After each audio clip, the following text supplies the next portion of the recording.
Of all the things that unite the cats that have been summoned to wreak havoc inside this insidious target deep in the heart of Choping's Maw, one thing stands out above all the rest.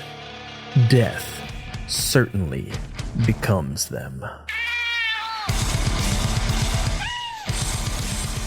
And as death looks on as dogs and bunnies and nemeses are sent to the other side of that cosmic veil, he notably does not wear a smile. Because the unnatural ritual of the cult of the leash is getting dangerously close to completing its goal of resurrecting man. And at the center of this conspiracy is a tan dog typing away at a keyboard, and a life-stealing cricket whispering in her ear.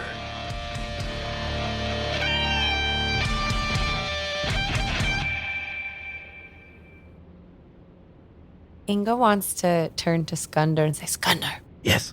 Can you use your magical cat ESP to tell everybody now is our chance? We must attack the points of weakness.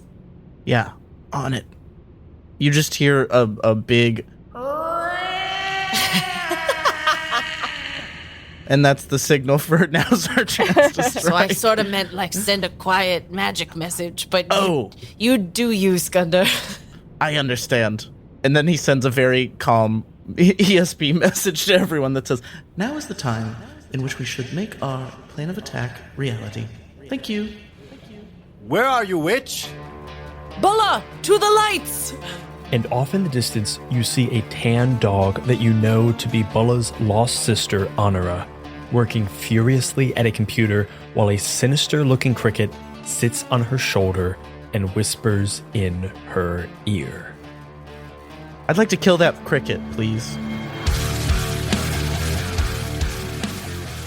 Yeah, what would you like to do? I'd like to blow it up. You turn to this, where are you at right now? You're with, I'm on Inga, with Inga. you're with Inga. We gotta move a little bit to Are you get to the trying to like cricket. snipe it from a distance? Or are you I'm trying to get magic snipe it from a distance. close? Yeah, go for it. Make a roll. What kind of roll do you want to make? We're gonna do cunning and ferocity because we're magic-y. This cricket is extremely powerful and magical. It's going to be rolling a d12 and a d10. Are you doing ferocity? Yes. You are. Okay, so no additional d6. As you fire off this bolt, you see one of the cricket's ears perks up. It spins around and begins to blast up an arcane shield. Let's see who makes it first. I knew that cricket was bad news. Arcade cricket. Oh, bitch, you cannot have done better. Why would 11. you jinx it? That's an 8 and an 11. Fuck! Fuck! Fucking cricket. So is this he and I are dead? You both will die. How many lives do you have left? I've got 4. We're okay. Okay.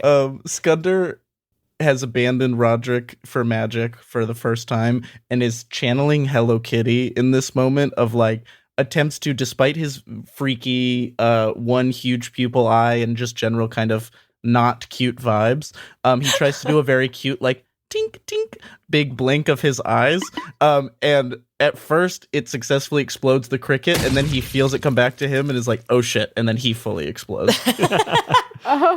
Yeah, you hold Gets on you to on the the clap spell back. a little bit too long. Little bit too long. You feel this magic rip through you as Inga right next to you. Yeah, Skundar just explodes. Fully. Just fully explodes.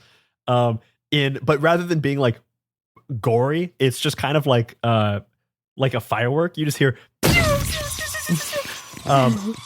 Skundar. It's glorious. an incredible amount of light and noise emanates from Skundar as Skundar explodes. Inga, you see every dog that is down there performing this ritual turns towards you. Oh, Inga was thinking there might come to this. She's gonna let out a howl.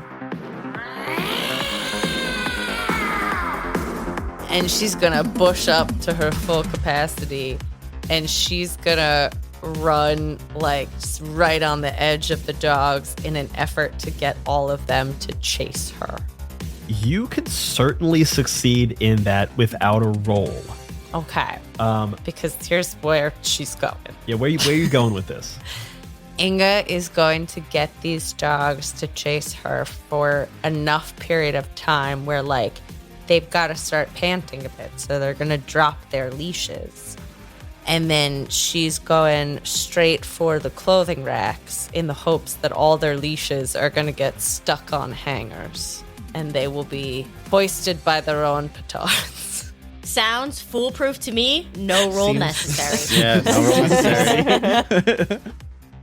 So what are you trying to kill here? You are trying to kill their mobility? I am trying to kill their mobility by getting their leashes, like, caught up and tangled in hangers and racks and pant Mannequin legs. This is mannequin legs. All right. The dogs naturally roll 2d8s. They are armored. I think in this case that will help them because I think the armor will be like less able to get tangled, kind of. Okay. So if you do not roll viciousness, they'll get an extra d6. Okay. I'm gonna use my blessing of piercing fangs to add an extra d6 against armored foes. I'm gonna roll ferocity because it's d12. Well, I'm gonna say I'm not gonna let you do piercing fangs because you're not trying to pierce them. But it's a but in the same respect, I'm not going to give them the benefit of being armored because I think you're not trying to kill them, you're trying to kill their mobility. Yes. Okay. So I don't think either of them apply. Okay. I'm gonna roll ferocity, which is a d12, and I'm gonna roll viciousness, which is usually a d6, but I'm gonna use the blessing of claw and tail to increase my viciousness by one die, making it a d8. Okay. The dogs are gonna be rolling 2d8s. They don't get the benefit of being armored. Okay. So let's see what you get. This could be Inga's last stand. All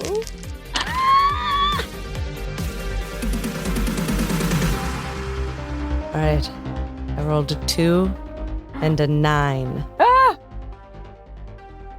They rolled a 3 and an 8. Yes. I was so sure I had you.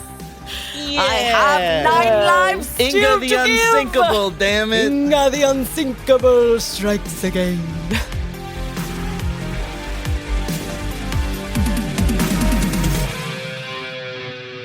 Inga, as you lead these dogs on a merry chase through this store and through this clothing aisle, what does it look like as you kill their mobility? Oh, Inga is, she's on her last life, and she was already a kind of an old kitty. She's done what she can, and she's large, but damn is she agile. And she's doing like basically little agility drills, like bouncing back and forth and through all the things, and she's weaving here and there and everywhere. And all the dogs, yes, chasing her. Eventually, they're getting a little out of breath, so they got to start panting, and their leashes all get caught and tangled in all of the things over there in the clothing section. You lead them on a merry chase through and back and around all these racks and things, jumping up and down, and one by one, each of these leashes gets tangled on something as the dogs get pulled back.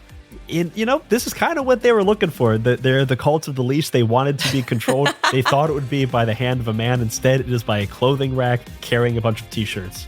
I think the last thing that Inga does as she when she knows they've all been contained is she's gonna knock a shoebox off a shelf, and out tumbles a little pair of fuzzy kitty slippers just to sit on the floor and taunt them. You see these dogs are chomping at the bit, pulling on their leashes as hard as they can to get close to you, but they are just inches from your face, unable to move any further, as all of them are just screaming at you. You can't stop our plan. We'll bring back man. We'll bring back humans. We want pets. We want scritches. We want treats. And Inga's just gonna sprint. She's kind of just doing laps. She's kind of got the zoomies at this point, as a little bit lost the plot, and is she's like, where am I supposed to be again? Bala, you see on this computer that your sister is working furiously at, there is a progress bar that is currently sitting at 94%. And as she types faster and faster with her paws, just kind of woman in whacking it. STEM. So Bella shows up to where Skundra was first, and clearly has like catnip all over his nose. Got distracted for a solid whatever you guys are doing for a bit, and goes, "Hey, you see a cricket around here? I think I'm looking for a cricket." Skundra has reformed, I guess, from having exploded, and is like, "Oh yeah, I saw a cricket, but he didn't see me, if you know what I mean." Oh, you killed the cricket? Yeah, Sweet. the cricket's crick-based. Crick-based? Oh, that's awesome. I think that my job, that makes... Oh, is your sister not the one you wanted to kill? No. Oh, my bad. Bella, you see your sister continuing to work on this project. And in your head, you have that thought of like, from my understanding, like she was duped by Ethel, this cricket who was like whispering and things into her ear and seducing her to the dark side of the cult of the leash. But that spell should be broken if such a thing existed. This cricket you see is just like a green stain on the screen. She continues to work unabated. I run up to Anura and I'm like, "Hey, remember me?" She momentarily stops, turns around and goes, "Bola? What are you doing here?" Came to kill Ethel, but my buddy did that, so that was pretty cool. Don't gotta do that anymore. You shouldn't have done that. Ethel was helping me. Yeah, she was a dick. I mean, she was helping me bring back a man. You don't need a man. You're a confident young dog. Say it. Yeah. You don't need no Male man. feminist in the house. Oh. She looks at you and goes, No, Bola, you don't understand. Ethel told me about what humans used to do. They used to feed us and pet us and give us scritches and let us lie on their laps and pet our bellies, and they did it with cats too. It'd just be good to bring people back. But we can just be a family. Like, we don't need man. Remember when we were kids and we were happy and it was a better time. We lived together and we didn't need a human to put us on leashes and tell us when to eat and tell us when we were good and when we were bad. We could pee where we want. Didn't have a box I could pee in. You could pee where you could do whatever you did. No one put your face in it. If you did it somewhere that wasn't responsible, it was a good time. We don't need men. But Ethel made scritches sound so nice. They sound so good and fun. And we could play fetch and all this stuff, and I could wear a leash and go on walks, and it'd be so nice. You want that? That sounds nice to you? Yeah, don't you? You see on your sister's face, she seems to have been in some way brainwashed by this cult. Bella looks at her and goes, "Fine. If that's what you want, then I'll take revenge on who brought Ethel into your life. And then I'm going to use my blessing of the gifted breath of mankind's babe. Oh, good thinking. So I can, on one occasion, issue a simple command to a dog and they must obey. Kill. And I look at Anura and I invoke this blessing, and then I say, kill death.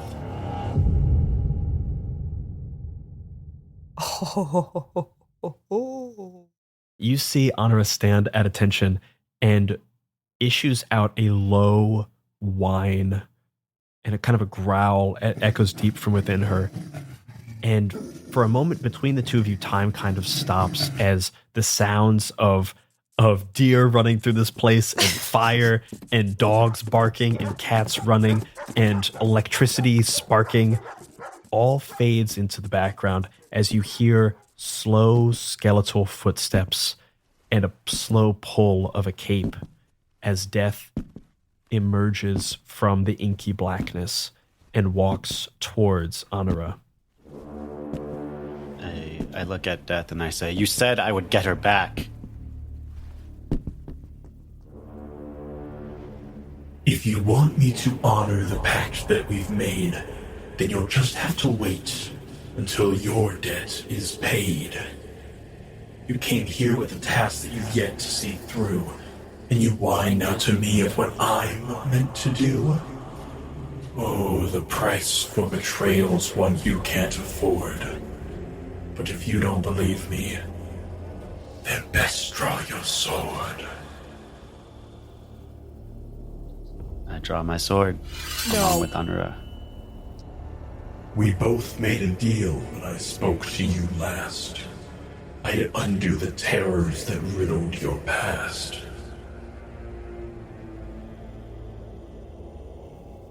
Oh, that's it? I'm trying to think of more rhymes. He's spitting. Let him cook. Let him cook. I promise that I will keep my word if you can destroy that thing before it's born anew. Yeah. I'm done with you. Oh. And I think me and Anura charge Death. This is nuts. Death always rolls 2d12s. This is the only time in this game, if you challenge Death, that ties do not kill both people. Instead, ties go to Death. So you have to roll higher. You have to roll higher. And I'll say in this instance, because you're both charging, if you fail, both of you will lose a life. Cool. But Dog's only got one. Yep. Dog's only got one. Yeah, but all dogs go to heaven, so it's okay. Does what do I dang, roll? that's Like true. just my dice, or do I get any bonus for? I'll let you roll an Anura? additional d6 for Anura. That's such bullshit. Okay. What do you want? What's the point of the D? Oh, I guess because that could still be a D12. Yeah. Yeah. Yeah. What if it was a D8 as a treat? Yeah. Cats deserve a little treat. Because don't dogs roll a D8? Dogs roll. All right, fine. I'll give you one more d8. Rule employer. One more D8 Your on top Honor. of the D6. Not on top of the d6. Don't get greedy.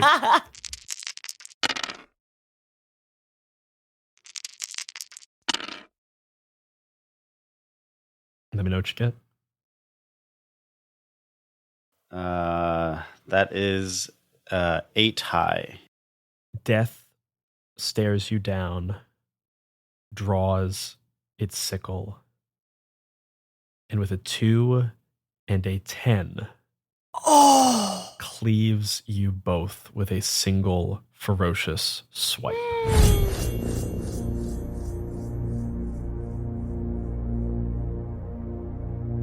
As you fly off towards Valhalla, you feel a skeletal hand on you pull you back down, pulls you close, and whispers in your ear, I gave you a job. Now go see it through. I've told you the thing that you have to do. You must kill this man before it's brought back. But instead you look to me and decide to attack. Oh no, dear cat. I promise you this. Finish this job, and I'll finish you quick. releases you, and allows you back up to Valhalla to attain your next blessing.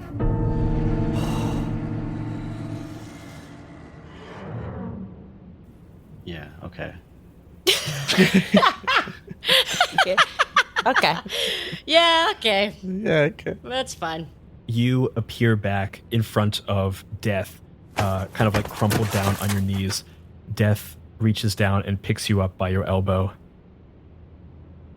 kind of dusts you off, straightens your back. You see your sister next to you, cleft in twain by Death's sickle.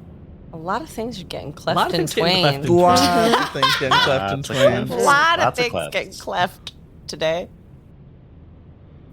If you want your sister, you'll have to atone. Complete this task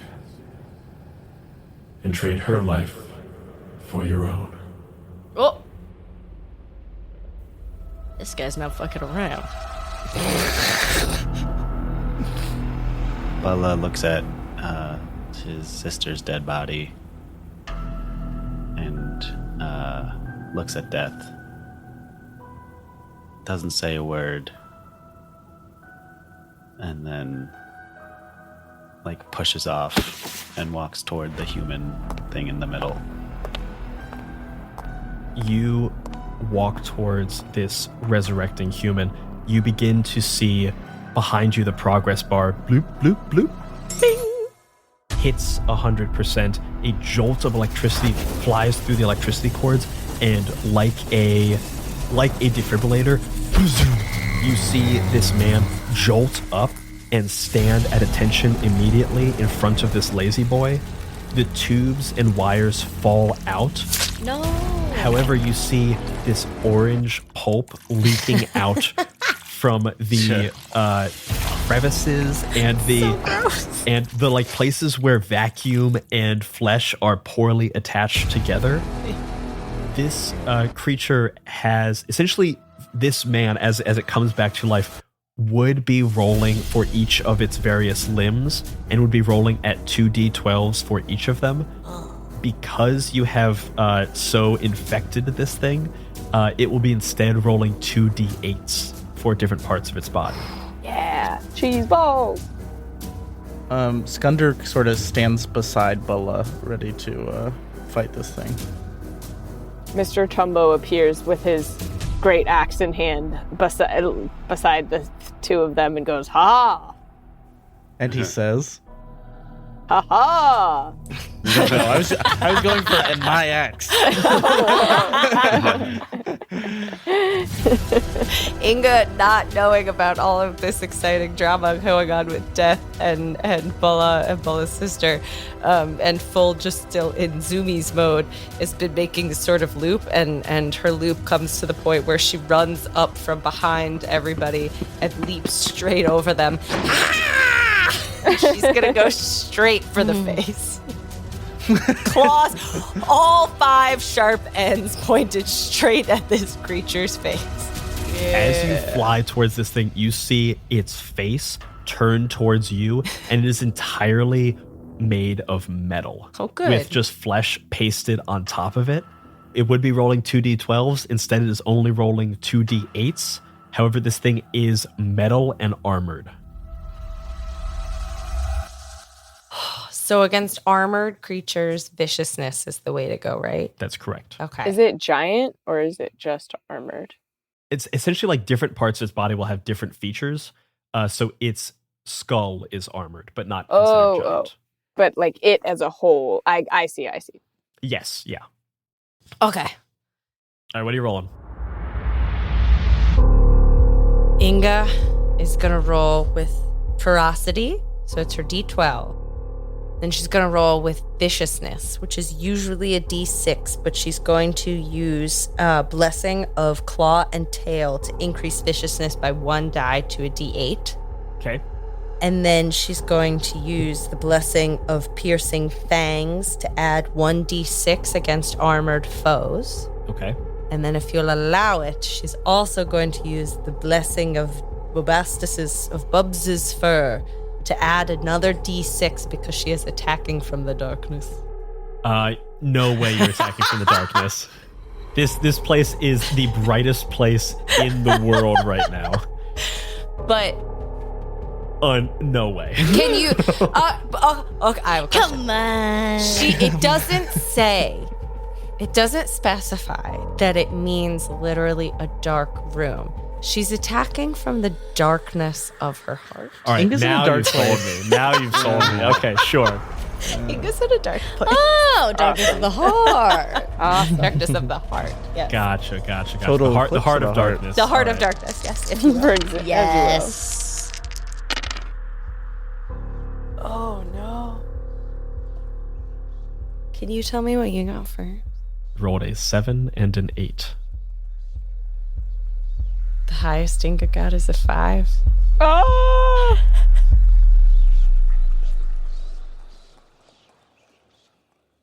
Oh my god. Inga, as you fly through this well-lit area with your heart of darkness, claws akimbo, you see this terrifying creature having just been resurrected, flesh and metal and vacuum and orange pus leaking out of it. Let me know, what does Inga's final moments look like?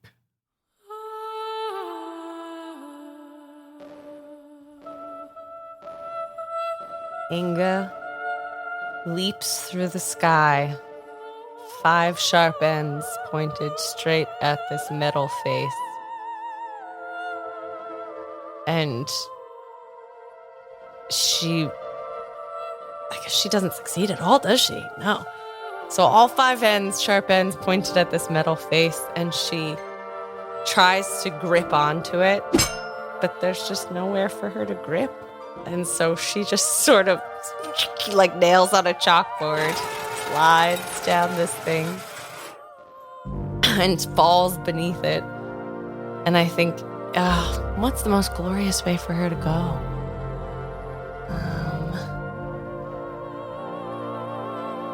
Can we say she's trying to dig her claws in and like nails on a chalkboard is sliding down this metal face, and that she gets to its torso, which is partially flesh, and does manage to scratch down its sides until she gets to the middle, when it takes one big metal arm and smacks her off, and she goes flying off to the side, having left her mark in a big sweeping arc, a scar that would never quite heal on this body if it were to survive. And as she goes flying off into the distance, she knows that she's gonna hit something hard, and she embraces this feeling of flight before it comes to an end.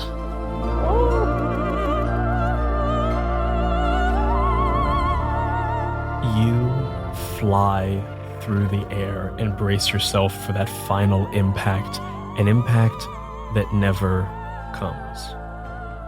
You fly and fly and fly and feel your arms lifted up from either side as the Valkyries grab onto you from either side and pull you, rather than from the side, up and up and up. You see the gates of Valhalla, which you have visited many times before, finally open to you. Yield to your majesty and your glory and accept you, a cat having given 9 lives to enter Valhalla. For the rest of you, you see Inga fly and disappear into the darkness as this monster rears back. The dogs around you, still tangled up, begin to cower in fear and prostrate themselves, worshiping this man as it reaches forward, trying to grab onto leashes as it begins to stand up and menace towards you. What do you guys do?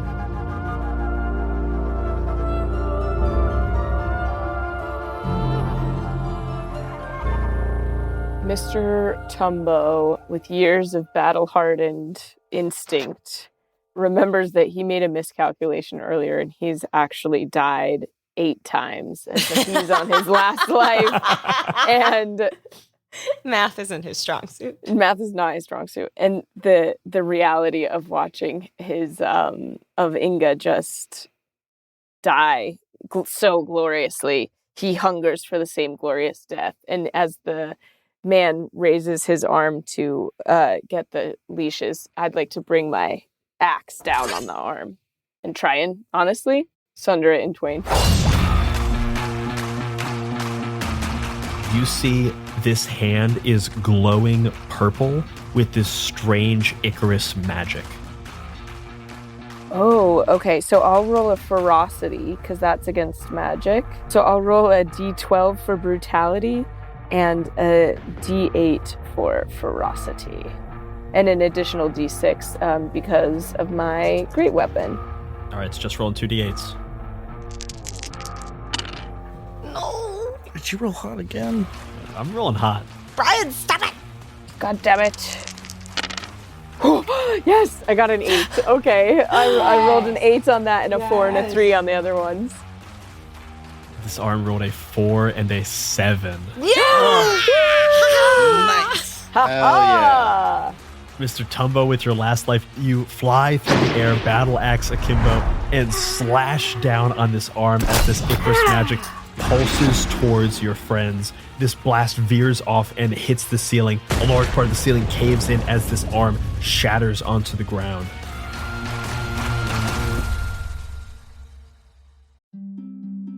Midnight Muscadines is a cozy, dark tabletop role-playing game where light and shadow intertwine in a fractured world. Players take on the roles of marmoteers, brave adventurers who journey into the untamed wilderness to collect the elusive Midnight Muscadines, craft magical jams, and protect the fragile light of Nim. Through collaborative storytelling and resourceful gameplay, players weave tales of courage, community, and the pursuit of balance. Will you preserve the light, uncover the truths hidden in the shadows, or reshape the balance of the world forever?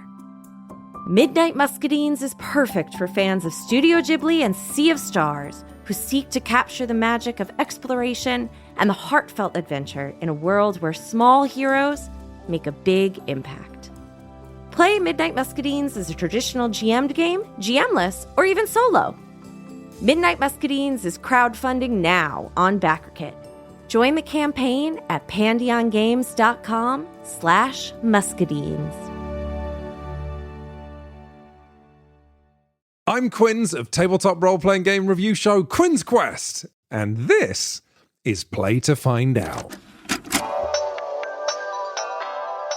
Play to Find Out is an actual play podcast that brings notorious old games from the 80s and 90s back to the table. Each season of Play to Find Out, I'm joined by Emily Johnson and Rob Morgan. Good? Nervous? Yeah. You both looked at each other really concerned, like you think what's about to happen is going to be unpleasant. And frankly, I think that's rude. And together, we explore the TTRPGs of ages gone by. Our goal, to separate the TTRPGs that deserve to be remembered from those that maybe don't. I don't know, Emily. It was the 80s. A lot of people were on cocaine. We blow the dust from decrepit systems to learn how they work. Your 100 on the encounter table bursts out. Right, you've encountered a bug. Get ready.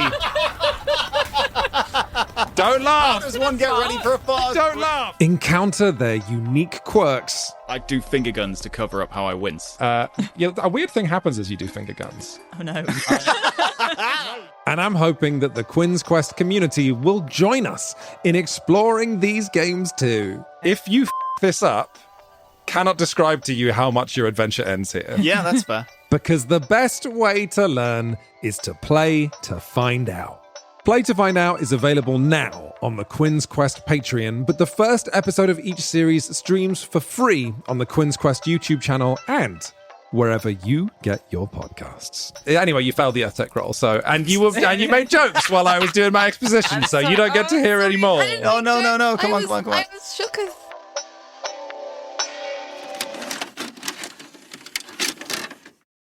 Bulla or Skunder or Hello Kitty, what do you guys do? I just want to shoot some gnarly fucking magic at him. You look at the torso. This torso is massive. The torso itself is considered giant. Yeah, I think that Skunder is not trying Hello Kitty magic again because he exploded. So he goes back into his pouch of tricks and he eats a little bit of blue catnip and snorts a bit of red catnip, and you see each paw starts to glow. So we're doing magic, cunning and ferocity. Oh yeah! Since you're not rolling brutality, it will get an additional D6. I'll take it because my brutality's shit. Oh no! Brian, you that's put not- that face away. That's not excellent. It's not too bad. A 1, a 2, and a 7. 4 and 2 5s. Skunder, you blast forward with these epic magics, both having snorted and swallowed a bunch of various tinctures and things. Smash this magical bolt directly into the torso. You see this partially metallic, partially flesh torso get torn apart, and it kind of like crumples in on itself. You see this thing is still able to move, but it's slowly like kind of falling in on itself. That's where all the juice was. That's all the juice was. The juice starts leaking out. Ew. But as you do that, a bunch of its metal and skin gets peeled back, and you see inside, rather than a beating heart, you see a glowing screen. Teletubbies. It is the Teletubby. This is actually how the Teletubbies were made. This is their origin story. Prophecy says they'll bring about a great baby son to scorch the earth of sin. I thought you were going to say there was like a chihuahua inside it or something. No, they're being controlled by a phone. Oh. The essence of man. The essence of man is indeed a phone. Hello Kitty or Boa? What do you guys do? What's taken out right now? You see the head got attacked but didn't get hurt. One of the arms is lopped off. The chest has been caved in, revealing some kind of heart. As that heart gets revealed, this glowing screen that's kind of encased in various bits of like sinew and things, while you hear that familiar skeletal whisper in your ear. I buzz, I beep, I think, I'm smart, I'm barely a brain, and I'm hardly a heart. Like a dog, man still needs his bone to kill this one dead. Destroy that damn phone.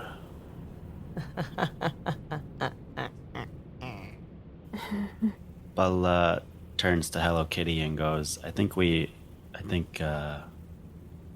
that glowing thing needs to be destroyed. I think now's a good time to tell you that I'm a witch. When? How? Did the witch do this to you? Finally. No, it's been happening this whole time in front of your eyes. You just seem really sensitive about it, and I feel like we have a decent relationship, so I didn't want to say anything. But I want to tell you because I'm going to try to use my magic to get the phone. Is that okay? Yeah, okay. Okay, love you. Okay, I'm gonna, if it's okay, I'm gonna try to use magic to send like an electromagnetic pulse and kill the phone. Whoa. Not the guy, the phone. Thoughts? The phone is the guy. phone's gonna kill the guy. Yeah. You can absolutely shoot for the phone. I will say, because this is this thing's heart, the phone itself, because it's not biological in any way, it's not affected by the orange cheese puffs. So it's still rolling its max die. Okay, well, good for the phone. Ryan, let me tell you, if you drop a phone in cheese puffs, that thing's gonna be fucked up. Every time I shove cheese balls into my phone's ports, it doesn't work. Like if Never you worked. clog the ports, it's not getting a full charge. But if you destroy this heart, you're essentially destroying both the brain and the heart of this thing, and all other parts of it will cease. You'll be able to kill this thing in one shot. Okay. I'm still jacked, right? You're still jacked. Fucking yoked. But I'm gonna use magic, so maybe I should still use. Oh, but my brutality is at its highest, right? Brutality's at a D12, I can do a D12. Okay. Oh yeah. Let's frickin' rock, man. Let's frickin' rock and roll, as they say. Okay. Let me know what are you rolling altogether? I'm gonna roll 2d12 and I'm gonna roll a d6. Okay. The heart is just rolling 2d12. Tense. I believe in you, Hello Kitty. Hello, Kitty. Oh no. Oh no, What'd they're you both roll? showing bad faces. Hello, Moto. No, Michelle got a good one. Okay, I rolled a 5, a 7, and a 10. That's good.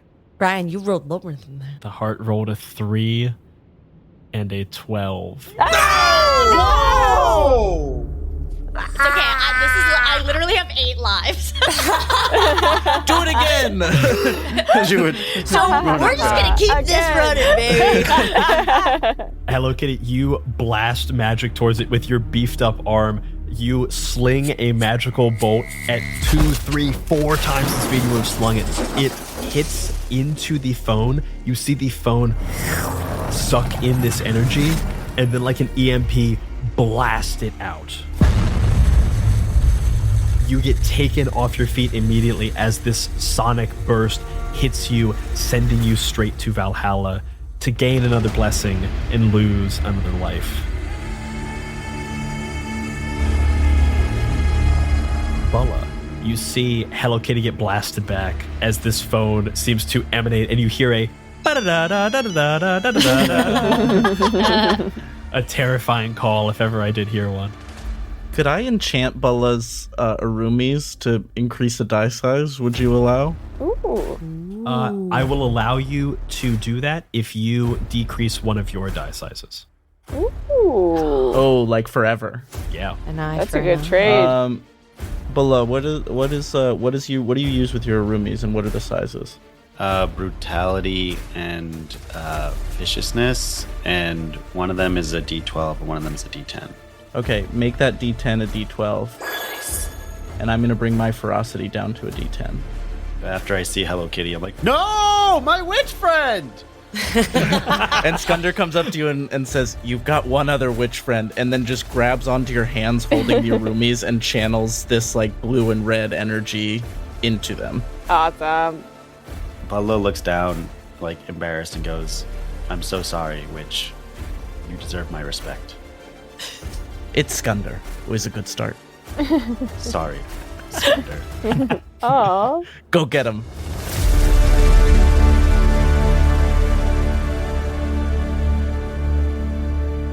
And then I'm gonna go charge the heart.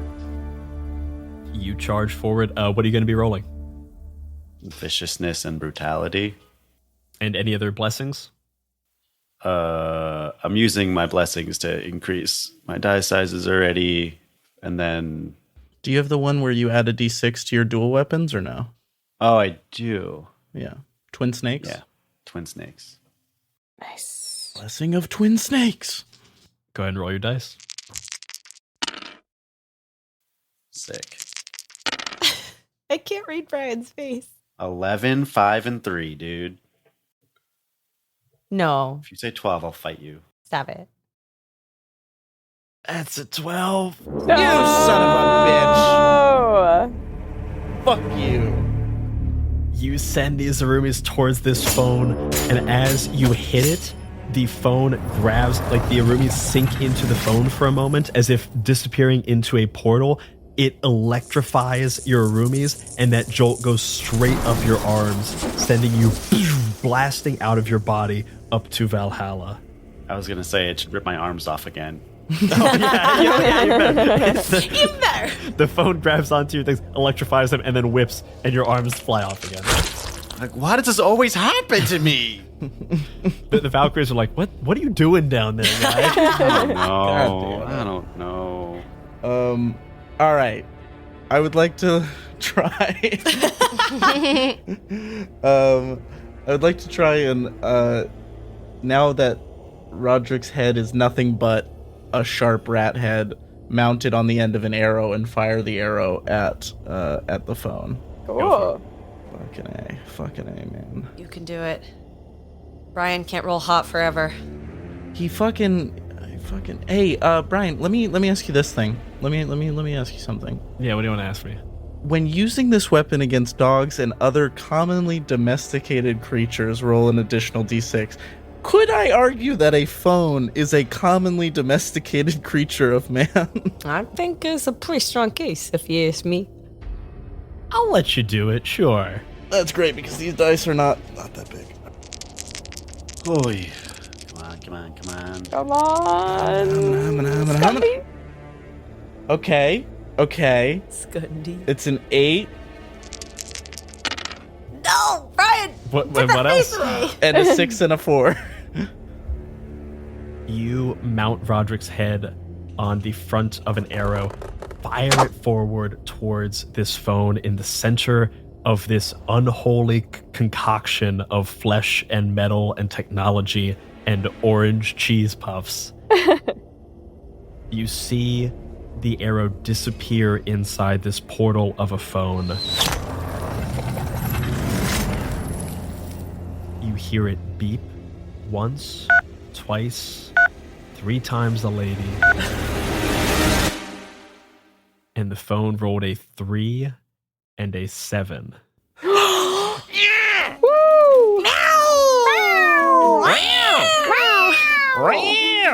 You see the screen. What's that wolf doing here? Ooh, wolf. You see the screen momentarily pulse and look as if it will redirect the arrow, and then the black mirror cracks. The arms slough off of this creature. The head slowly begins to shimmy off of it as it collapses into a heap on the ground. Orange pus filing out of it, electricity sparking on the ground as these raw wires are kind of sputtering about. You guys see the fire around you has begun to catch. The dogs have extricated themselves from their collars, leaving their leashes and collars behind, abandoning their cult of the leash, possibly once and for all, with this ritual having been destroyed. Fire is spreading all around you. The dogs are running out of the door, and you see entrance points are beginning to close off to you. What do you all do? I think as Bala is running out, he looks back at like death and where Anura's body is, and sees like the splotch of the dead cricket against the computer. And is like sees like a charmed necklace that carries one of Bala's stolen lives that Ethel has taken from him in like Bala's initial pursuits of Ethel and Anura. And I've taken the blessings of Cold Flame to gain knowledge of dark magics, because I think after Hello Kitty told me they were a witch, I am much more susceptible and open to the idea of magic. Not Skunder, though. Not Skunder. No. And then I came, get it. yeah, and Skunder. Definitely Skunder, too. Gundy. And I think I take the charm and like use my magic to like take it and put it into my sister's life. And then I think use my magic ability to like send Death a message that's like, you think your rhymes breed fear, but I'm not scared of you, my dear. My life won't be given to restore my sister. No. My life I won't trade to bring back my kin, but yours I will claim for hers to begin. And then What the F? I think Anura stabs Death in the back to try and for her to become Death. You want Honora to do it? Yeah, she's doing it. I want her to become Death, and you can still play Death. I see. It's so that this is the only rhyme Chinook has to do. Exactly.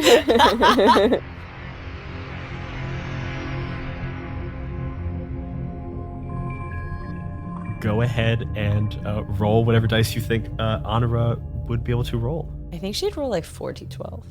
Yeah, probably like a Yeah, couple probably of D20. Yeah, I'm thinking a Great. D20, baby. Uh-huh. Yeah, Probably I a think couple. 3 D20s is probably what she's rolling. Yeah.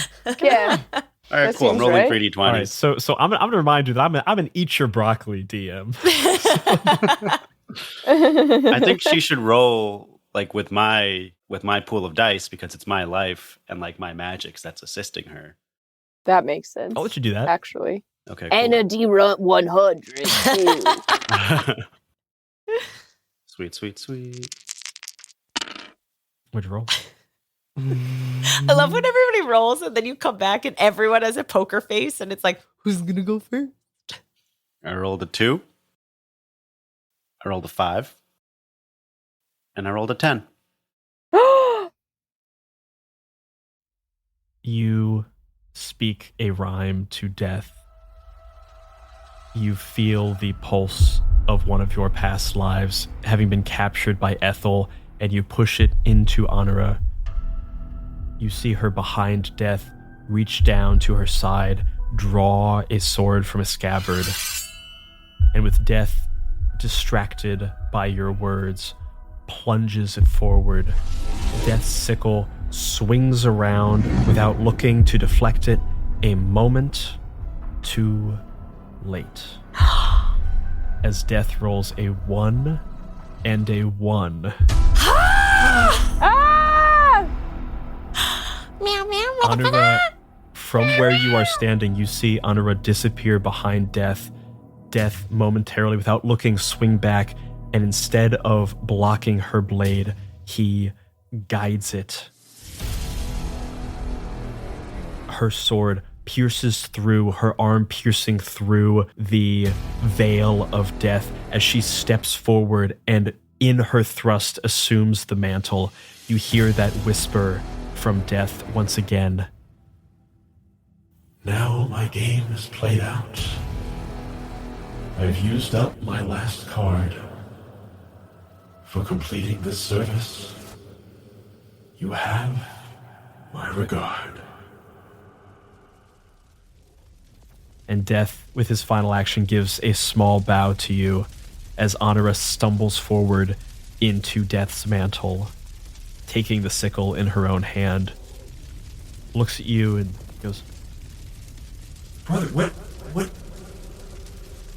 How did this happen? This was, okay, what's happening? What's happening? I feel almighty cosmic power, and I feel the many tethers over life and death. You're back, kid! Holy shit! This is so cool! You see her look around and kind of splays out her hands as skeletal fingers kind of spread out. She looks around and takes in, and for a moment you see her vision kind of comes onto you, and in the center of Death you see an infinite, almost like ring around her. But as you look a little bit closer, it is not a solid ring, but rather individual tendrils of threads, delicate though they are, all connecting you and all the things around you to Death. So easy and so delicate, so simple to pluck. She has the complete power to do with what she wants, and she turns to you and says, Hang on, let me take care of this one. Plucks one of the threads, and immediately the fire extinguishes as she kills the fire. Ooh. Oh. I give her a big hug. It's Aw. like, I missed you. She gives you a big hug back and just goes, I don't know what got into me. I thought that I wanted something that I didn't need. Ethel was whispering in my ear for so long. I didn't know what was up and what was down. It's okay. Come meet my friends. Two of them are very nice witches. And I say, hey guys, this is my sister. She's Death now. Skunder goes prostrate. Yeah, Tumbo also takes a knee and pledges his sword to her. Also, is she a skeleton-y Death, or does she still look like herself? she's skeletally. Still good. You guys begin to walk out of this store. Now, flames have been snuffed. Dogs have fled. Deer are kind of just like walking around having a good old time. Union strong. Union strong. Yeah, all the deer on strike. As you guys exit, any last thoughts you have on your way out of Shopping's Maw back to the Murderess? Skunder, I think, hangs back a little bit and reaches into one of his pouches and sort of opens it to like look down, and you see the like broken phone he swiped and is carrying with him in one of the pouches. Ooh. And I think it starts to vibrate a little bit. You feel that vibration, some kind of mystical power, and quickly close the pouch and pull it to the side, far away from prying eyes. Mr. Tumbo.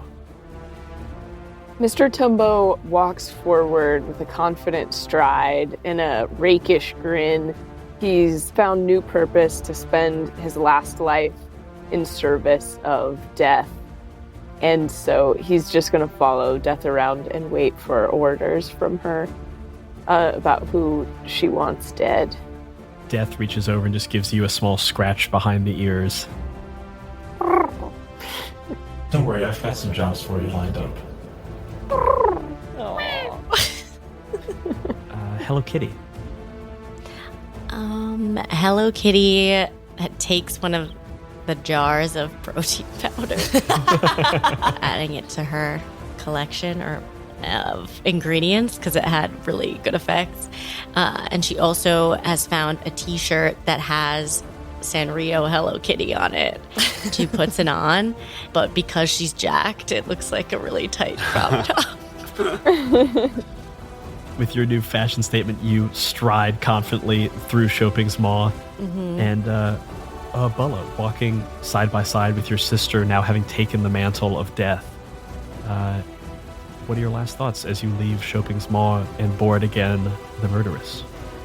I think Bella is trying to decide like which school of magic he wants to learn from, the Hello Kitty school of silence or the skull school of Skunder.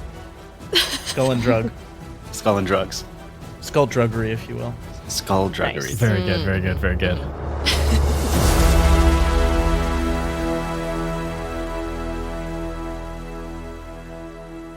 And Inga. You don't get an epilogue quite like everyone else's because you've made it past the gates of Valhalla. So tell me, what does Valhalla look like to Inga?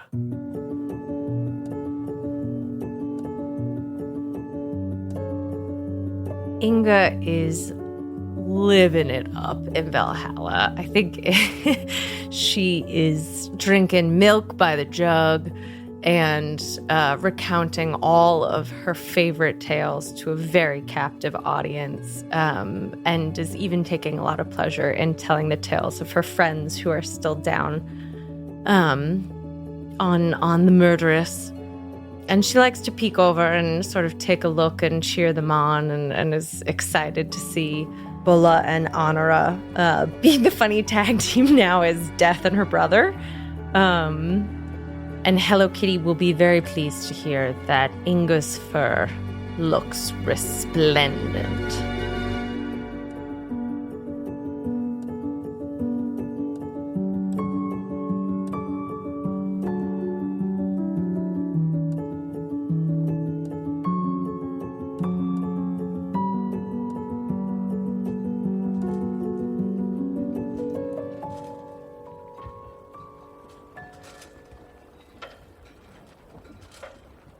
You all board the murderess, and as you unfurl the sails and pull up the anchor and begin to sail off, you see off in the distance on the shore, on top of a rock outcropping with a number of waves crashing right underneath it, a very small orange tabby kitten.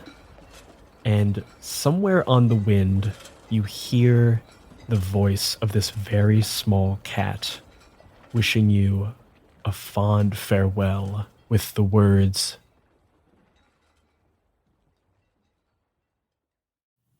You cats caught the soul that these dogs tried to thieve. With my audit all finished, I'll now take my leave.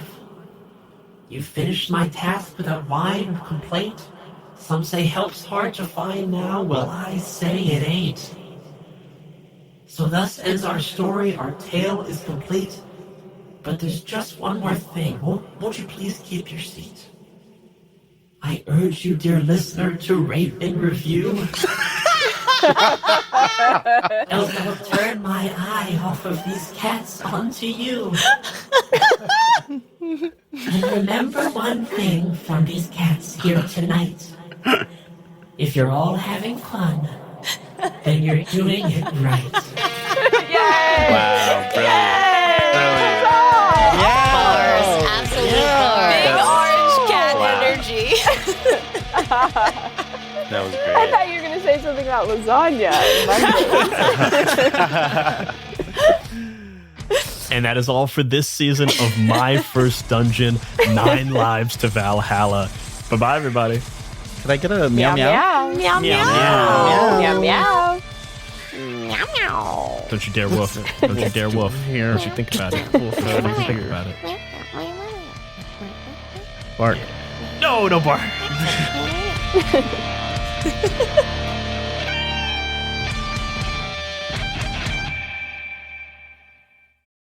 If you're hearing this, that means you listened to every last second of this episode. If you're not caught up yet, that's great because then there's plenty more to listen to. But if you are caught up and you simply can't wait for the next episode, then you should head on over to patreon.com/myfirstdungeonpod and become a member of the Dice Pool. For just a few bucks a month, you'll get cast talkbacks, original games, and a full-length bonus actual play each and every month.